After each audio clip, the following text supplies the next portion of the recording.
Dios los bendiga mucho. Sean todos bienvenidos a este video que para la gloria de nuestro Señor Jesucristo y la edificación de ustedes les presento.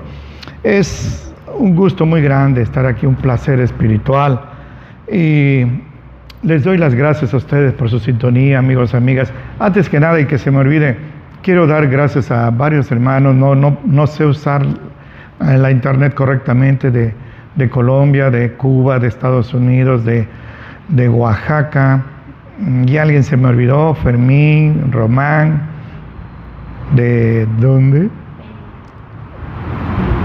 De Mérida, gracias a Dios. Gracias hermana. Y hoy quiero, ya que estamos aquí en esta época decembrina, hablarles de unos personajes un tanto olvidados, pero los recuerdan y los mencionan de una manera torpe, de una manera insensata y hasta cruel. Y este tema que le voy a mencionar, pues, si lo estrecha uno sale sangre. Es el tema doloroso de la matanza de los inocentes. En la historia de la humanidad, pues solo se le equipara el genocidio que ordenó Faraón para el pueblo hebreo, los varoncitos recién nacidos. Y le voy a compartir textualmente Mateo 2, 16 al 18.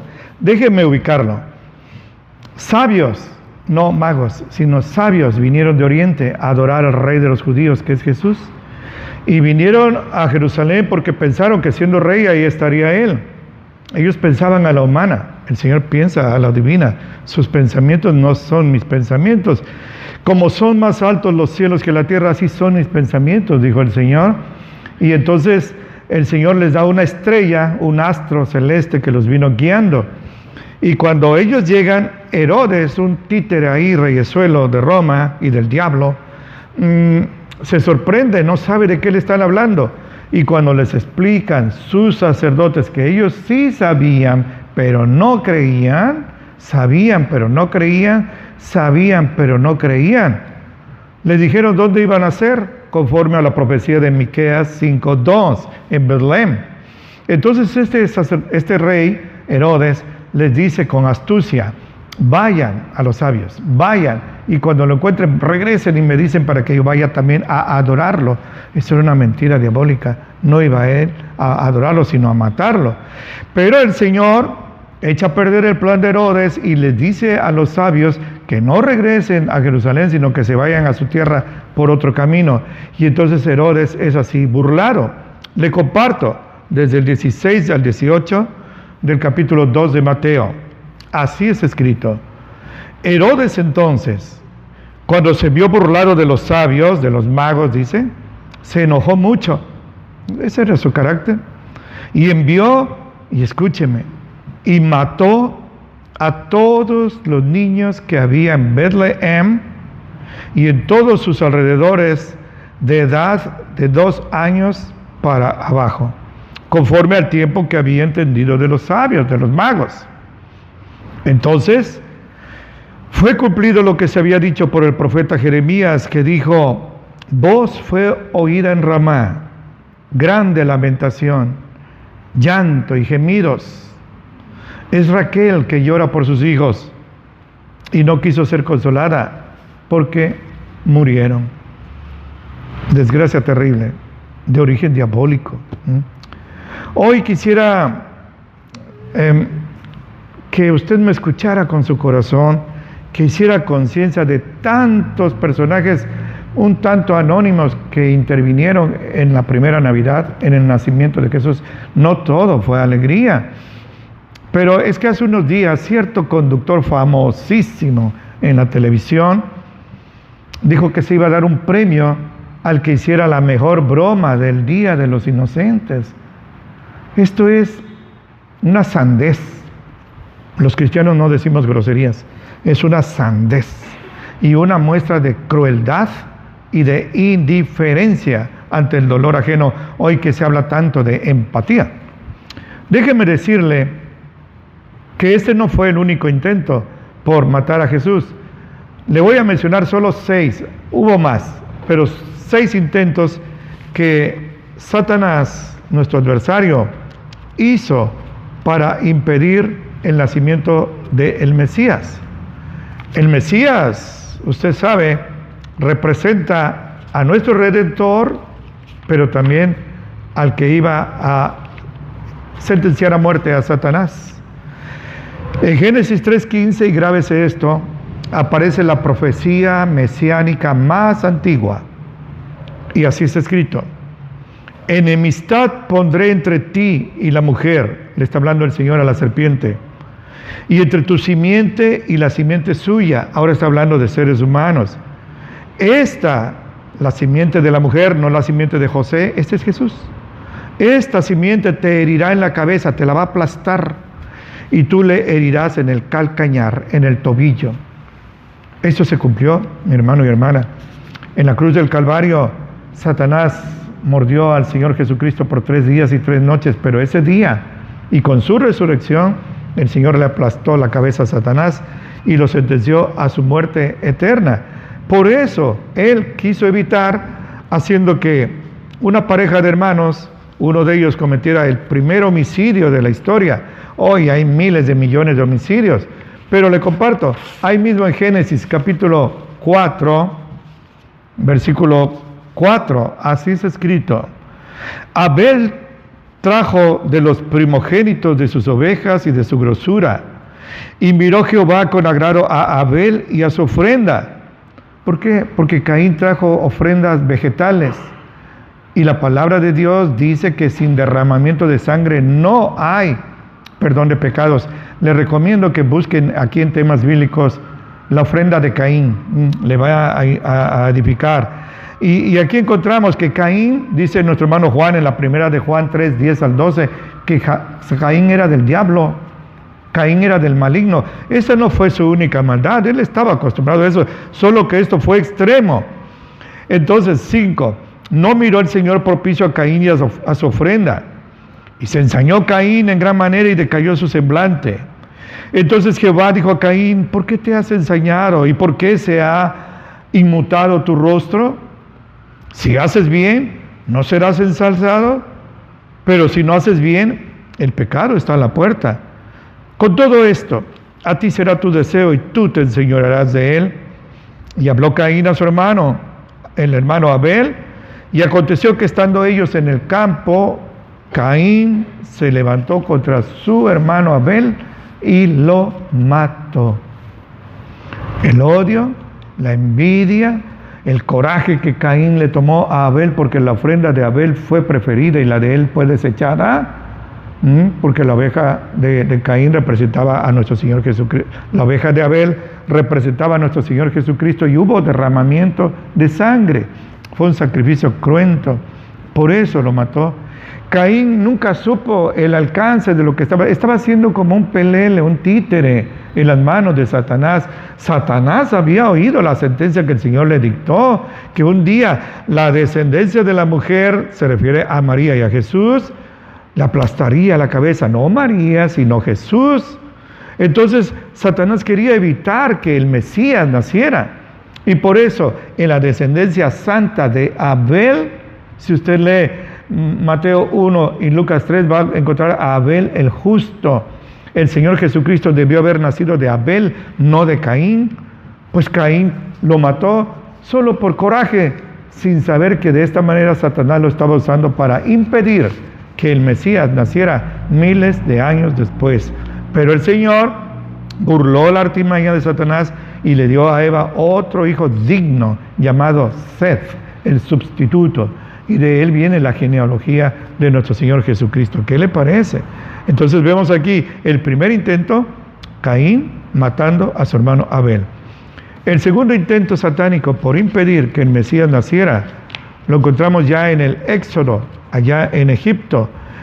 En el capítulo 1 al 16, encontramos que los hebreos llegaron a Egipto.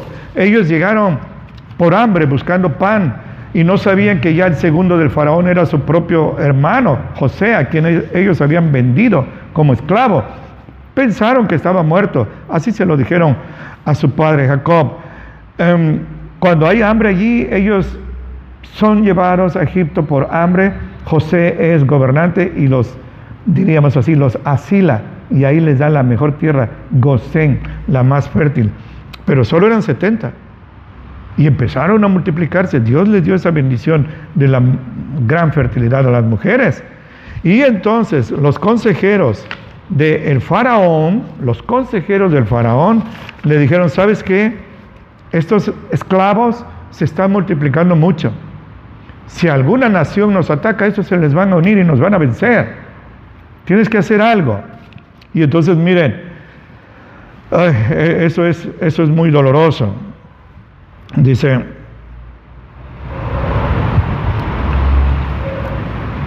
les dicen así, Éxodo 1 al 10. Y escúcheme esto, porque esto es un monumento hediondo a la ingratitud. Así está escrito. Se levantó entre tanto un nuevo rey, un nuevo faraón sobre Egipto. Muchos creen que era Tutmosis II o Ramsés. Este no conocía a José, fíjese. ¿Cómo que no conocía a José? Se borraron las crónicas. José era el innombrable de Egipto cuando llegó este faraón. Simplemente gracias a José estaban vivos. Simplemente gracias a José no se habían muerto de hambre. Pues se les olvidó. Todo lo bueno que hizo José por ellos se le olvidó. Y tampoco conocía a su pueblo. Y aquí el pueblo de los hijos de Israel es mayor y más fuerte que nosotros, le dijeron sus consejeros. Seamos sabios para que no se multiplique y se una a los enemigos en la guerra. Entonces pusieron sobre él comisarios de tributos que los molestaban con sus cargas y edificaron a Faraón la ciudad de los bastimentos, Fitón y Ramsés. Y aquí está el edicto terrible. Habló el rey de Egipto a las parteras de las hebreas, una de las cuales se llamaba Cifra y la otra Fua, y les dijo, cuando parten a las hebreas y miren los asientos, sus partecitas nobles, si fuere varón, mátenlo, fíjense, mátenlo. Y si fuera hija, entonces viva. Otra vez, el faraón fue una marioneta en las manos de Satanás. ¿Qué estaba viendo él? La protección de su trono, nada más, algo militar, algo político. Pero Satanás lo estaba usando para evitar que naciera el Mesías, al matar, esto era un genocidio, al matar al descendiente de Seth, de Adán y de Eva, impediría que naciera el Mesías prometido en Génesis 3:15. Fíjese, miren cómo todo está interrelacionado. Pero el Señor burló esto, salvando la vida a un varoncito llamado Moisés, que llegó a ser el gran libertador y el gran legislador de Israel. Y por él, que se le escapó al faraón y que se le escapó a Satanás, Israel logró subsistir. ¿Qué le parece? Segundo intento. Tercer intento, lo encontramos en el segundo de Crónicas. Hubo otro rey perverso llamado Joram. Este rey, cuando llega al trono, este era hijo de Atalía, una mujer perversa también. Atalía era hija de Acab, de Jezabel. Y este rey perverso, cuando llega al trono, mata a sus propios hermanos. Todos ellos eran príncipes, pero como le podían hacer competencia en el trono, los eliminó fácil. Segunda de Crónicas 21, así está escrito, 1. Y durmió Josafat con sus padres, y lo sepultaron con sus padres en la ciudad de David, y reinó en su lugar su hijo Joram. Ese tuvo hermanos, hijos de Josafat, Azarías, Jehiel, Zacarías, Azarías, Micael y Sefatías. Todos estos fueron hijos de Josafat, rey de Israel, eran príncipes. Y su padre les había dado muchos regalos de oro y de plata, y cosas preciosas, y ciudades fuertes en Judá. Pero no había dado el reino a había dado el reino a Joram, porque era el primogénito. Pero cuando Joram llegó al reino de su padre y se hizo fuerte, mató a cuchillo a todos sus hermanos, y asimismo a algunos de los príncipes de Israel. No, ahora hay tanta maldad y ya esto no es tan raro de que un hermano mate a su hermano, pero en las páginas de la Biblia esto resalta por su maldad, su crueldad. mató a sus propios hermanos solo por ambición política, no se detuvo. Hoy la ambición política hace que la gente cometa atrocidades iguales o peores, pero estos eran sus hermanos. Y Joram no sabía lo que hacía, simplemente aseguraba su permanencia en el trono, pero Satanás lo estaba usando para impedir la línea que vendría desde Adán, Eva, Seth y todos ellos por David. Estos eran descendientes del rey David. El Mesías, Jesucristo, nacería del rey David. Satanás quería cortar esa descendencia y aquí da esa orden. Pero, gracias a Dios, el Señor lo burla también. Muere Joram. Su muerte es horrible. Le pido que lo lea, 2 de Crónicas 22. Y encontramos ahora otro intento. Su madre, Atalía. Esta mujer es la única reina, pero usurpadora en la genealogía de los reyes de Israel. Vaya, ni siquiera se le toma en cuenta. Llegó al trono por medio del derramamiento de sangre de sus propios nietos. Con tal de estar ella en el poder y en el trono, mató a la sangre de su sangre. Todas las abuelas quieren a sus nietos. Esta no. Le comparto 2 de Crónicas 22, 10 al 12, donde así está escrito. Entonces Atalía, madre de Ocosías, viendo que su hijo había muerto, se levantó y los degolló a toda la simiente real, los príncipes de la casa de Judá. Mire. Pero Josabed, esto es glorioso, lo otro es un diluvio, por eso es un arcoíris. Josabed, hija del rey, tomó a Joás, hijo de Ocosías, y lo arrebató de entre los hijos del rey que mataban, y lo guardó a él y a su ama en la cámara de los lechos. A riesgo de perder su vida, esta valiente mujer, Josabed, salva al niño. ¿Quién era? Así pues lo escondió Josabed, hija del rey Joram, mujer de Joiada el sacerdote, porque ella era hermana de Ocosías. Lo guardó delante de Atalía y no lo mataron. Y estuvo con ellos escondido en la casa de Dios 6 años. Entre tanto, Atalía reinaba en el país. Atalía reina 7 años.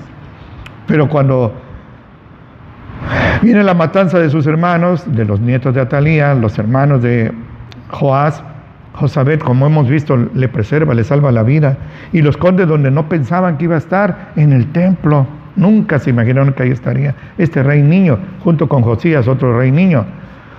Preservaron así, por obra divina, por intervención divina, el linaje davídico para el Mesías, que Satanás quería quitar. Atalía, otra vez lo digo, parezco repetitivo, Atalía solo quería su trono y preservar seguridad ahí. No sabía que el diablo, nunca se dio cuenta hasta que cayó al infierno desde hace miles de años. Se da cuenta que solo fue un títere en las manos, en las garras de Satanás. Y aquí vemos cómo el Señor burla este plan de Atalía también. Años después, décadas después, en Asiria se levanta un rey, muchos creen que es Jerjes, así le llaman, y en la época de la reina Esther, allá con el rey Asuero, hay un hombre perverso que desprecia a los judíos porque Mardoqueo, un judío, no se arrodillaba ante él cada vez que pasaban. Era tan importante este hombre perverso, Amán, que consiguió del rey un respaldo político para que con un caballo viniera a él montado y un heraldo ahí gritando: póstrense ante Naamán. Y todos se postraban, menos los judíos, y entre ellos estaba Mardoqueo. Grave ese nombre. Por cierto, el nombre de Josabed, una mujer ejemplar, casi no lo oigo en las jovencitas cristianas evangélicas. Ahí le di un tip, es un buen nombre. Pero Amán odia tanto, se siente tan despreciado por Mardoqueo que consigue por astucia, urde ahí un plan maligno para que Asuero firme y selle un edicto por el cual se deben matar a todos los judíos que estén en el reino. La capital era Susa, pero era ahí Asiria. Entonces ellos empiezan a afilar espadas porque van a matar a los hebreos y les impiden a los hebreos defenderse. ¿Qué le parece? Le pido que lea. Ahora en YouTube hay tanta información. La fiesta de Hanukkah que se acaba de celebrar, recordar una fiesta y también la fiesta de... Ahorita se lo voy a decir, que hace alusión a esta liberación, porque el Señor usó a la reina Esther, cuyo esposo, el rey Asuero, no sabía que era judía. Entonces, con el edicto que él firmó, dice, yo condenaba a muerte a su esposa, pero Dios intervino para que... Este libro es precioso, tiene usted que leerlo. Pareciera cuento, pero no, fue realidad. Y el Señor intervino para que le permitieran a los hebreos defenderse, y hubo una gran liberación para el pueblo hebreo que estaba ahí en cautiverio.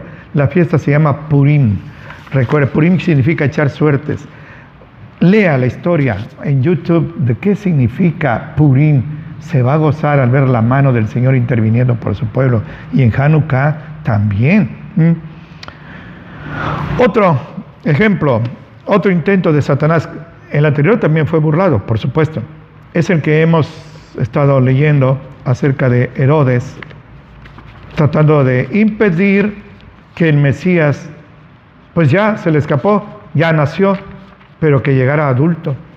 Impedir que fuera a la cruz del Calvario a derramar su sangre por todos los pecadores, pero también impedir, eso quería Satanás, que Jesús muriera en la cruz sin mancha de pecado, derramara su sangre inmaculada y resucitara, porque eso implicaba la sentencia de muerte de él en el lago de fuego y azufre, que es la muerte segunda, tal como está escrito en Apocalipsis 20:10.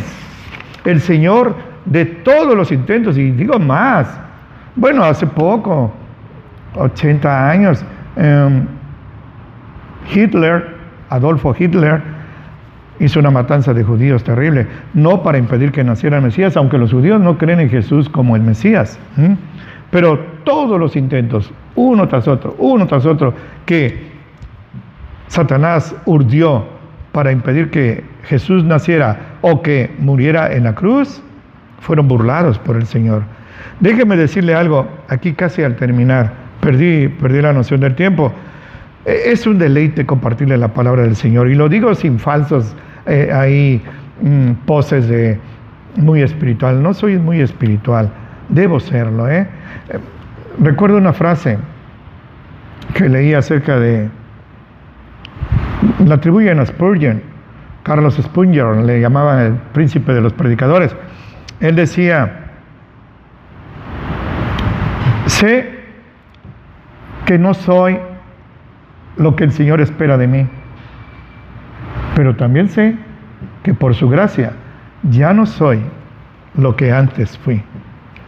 Eso haga lo suyo. Cada día esmérese por ser más y más santo. Dice nuestro Señor en Apocalipsis 22, el que es santo, santifíquese más, y el que es sucio, ensúciese todavía más.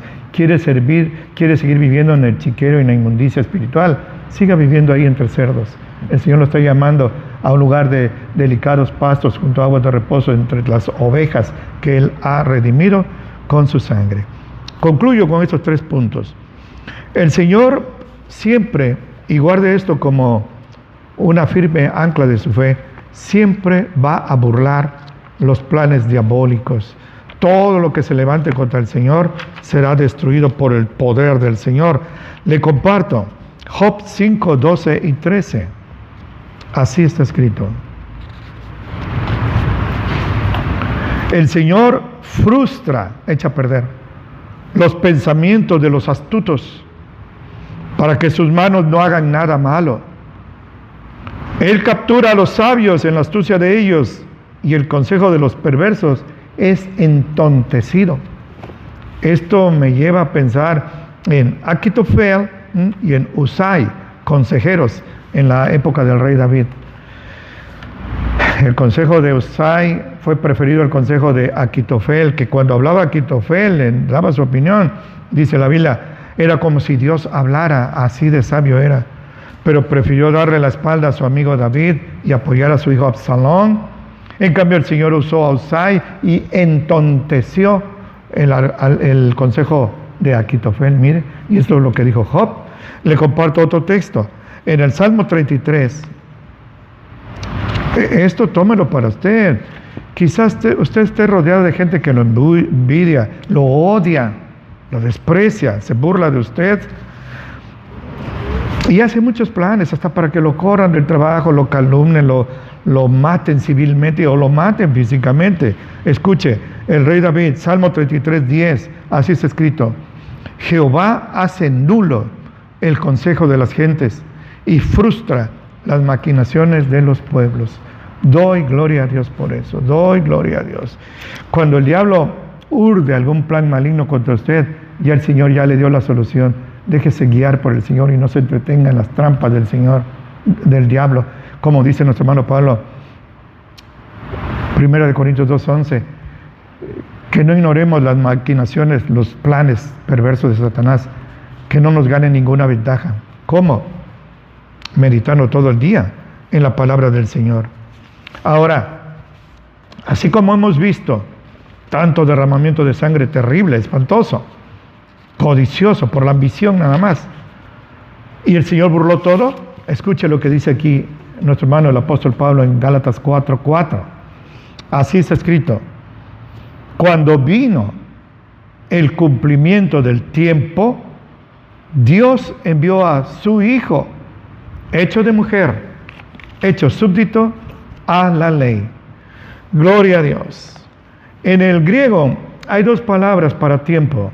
Una es cronos, que se refiere al tiempo que estamos viviendo, tanto en el clima como enero, febrero, las fechas. Pero hay un tiempo que es el plan divino, el tiempo, el momento preciso y exacto de Dios. La palabra es kairos. Cuando vino el kairos de Dios a su debido tiempo, ni antes ni después, el Señor envió a su único Hijo. No tuvo dos, ni no tuvo hija, a su único Hijo, unigénito. Dice aquí, nacido de mujer, no nació de José, el carpintero, sino de mujer, por obra del Espíritu Santo. La única inmaculada concepción que aparece en la Biblia es la de Jesucristo, no la de María. Y dice aquí, hecho súbdito a la ley, porque nuestro Señor Jesucristo fue judío y era súbdito, cumplió todos los mandamientos. Aún aquellos que nosotros consideremos pequeños, Él los cumplió, y ni con su pensamiento los violó jamás. Por eso su sangre es inmaculada, por eso su sangre es redentora. Ahora, le digo algo en tercer lugar y aquí concluyo. Vea usted, a la luz de lo que hoy le he explicado, si apretara yo así la Biblia saldría sangre en lo que le he narrado. Vea usted qué insensato, qué cruel y qué perverso es caer en esto de las bromas. No puedo decir groserías, pero las bromas insensatas de la gente que no ama al Señor y que menos le importa el sacrificio de esos bebitos, sacrificio involuntario de los bebitos y de las madres que los vieron cómo se los asesinaron delante de sus ojos. Sus propios paisanos eran soldados judíos, no romanos. No les importa ese derramamiento de sangre. Dieron su vida, derramaron su sangre involuntariamente, eran bebitos. Pero si hubieran podido razonar y elegir, con gusto hubieran dado sus vidas preciosas con tal de salvar a otro bebito que estaba a unos metros o kilómetros, nuestro Señor Jesucristo. Entonces, yo le pido con esto que se abstenga usted de hacer estas bromitas torpes. Fíjese que soy muy elegante, torpes de la gente. Y le comparto Efesios 5, nuestro hermano el apóstol Pablo dijo así, versículo 11, no participen con las obras infructuosas de las tinieblas, no participen en estas bromas. En lugar de eso, combátanlas, redargúyanlas y no sean aparceros, no se junten con los que hacen esta clase de bromas. Si usted ve que alguno de sus compañeros hace una broma de estas insensatas, ni siquiera se ría, ni siquiera la celebra. Apártese de ahí, mantenga su rostro serio, porque recuerde, fue un hecho real, una terrible matanza de bebitos, por amor a usted también. Fíjense, ¿qué le parece? Así, mi hermano y hermana, He compartido con ustedes ese tema doloroso, es triste, pero quiero que haga conciencia. No todo fueron cantos de los ángeles y alabanza de los pastorcillos, alabanza de los sabios que vinieron de Oriente. Hubo también derramamiento de sangre por culpa de un terrible y perverso reyesuelo llamado Herodes. Y así le digo que ha sido un placer para mí muy grande servirle al Señor Jesucristo y a usted. Le pido que no sea dique, que sea conducto de esta palabra para que esta agua pura que hoy le he compartido llegue a más corazones, a más personas que yo no conozco ni conoceré aquí en la tierra.